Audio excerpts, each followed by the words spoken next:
The flames of countless torches now rose among the Norns like blossoms in a poppy field, throwing the horridly beautiful faces into scarlet half-silhouette, adding grotesquely to the stature of the battle-garbed Hunan lurking behind. Soldiers clambered up onto the castle walls, only to stare down in shocked silence. 5 ghostly figures on horses, pale as spider silk, rode out into the open space before the curtain wall. The torchlight played on their hooded white cloaks, and the red pyramid of Stormspike glimmered and pulsed on their long rectangular shields. Fear seemed to surround these hooded ones like a cloud, reaching out into the hearts of all who saw them. The watchers on the walls felt a terrible, helpless weakness fall upon them. The lead horseman lifted his spear. The 4 behind him did the same.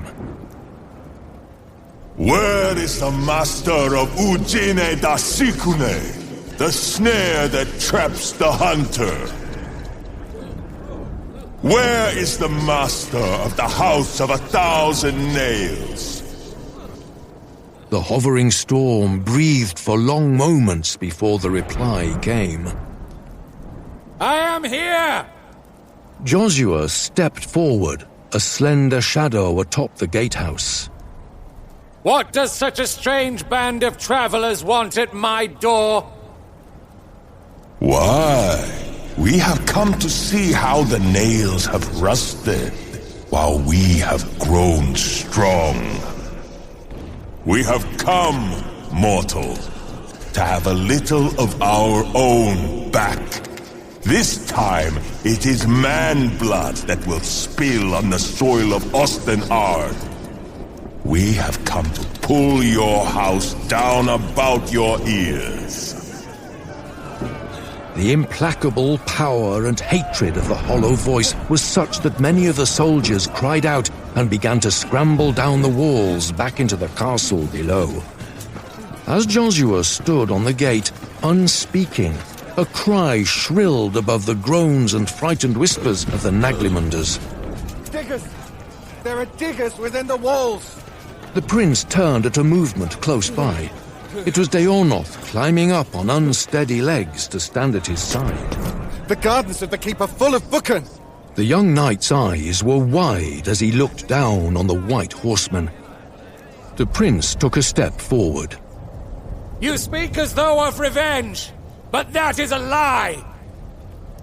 You come at the bidding of the High King Elias, a mortal! You serve a mortal, as a tick-bird does a cocking drill.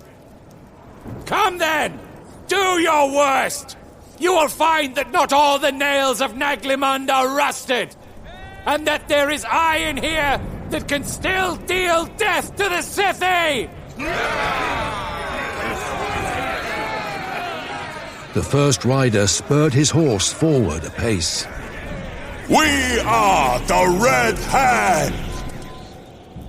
We serve no one but Ineluki, the Lord of Storms. Our reasons are our own, as your death will be your own. He waved his spear above his head, and the drums burst out again. Shrill horns wailed. Bring up those wagons! Block the way! They will try and throw down the gate! But instead of bringing up a ram to try and shatter the heavy steel and stout timbers of the gate, the Norns stood silent, watching as the 5 horsemen rode unhurriedly forward. One of the guards atop the wall loosed an arrow. It was followed by a score of others, but if they struck the riders, it was only to pass through them. The pale horseman faltered not a step. The drums beat furiously. The pipes and strange trumpets groaned and shrieked. Dismounting, the riders appeared and disappeared in flashes of lightning as they strode the last few steps to the gate.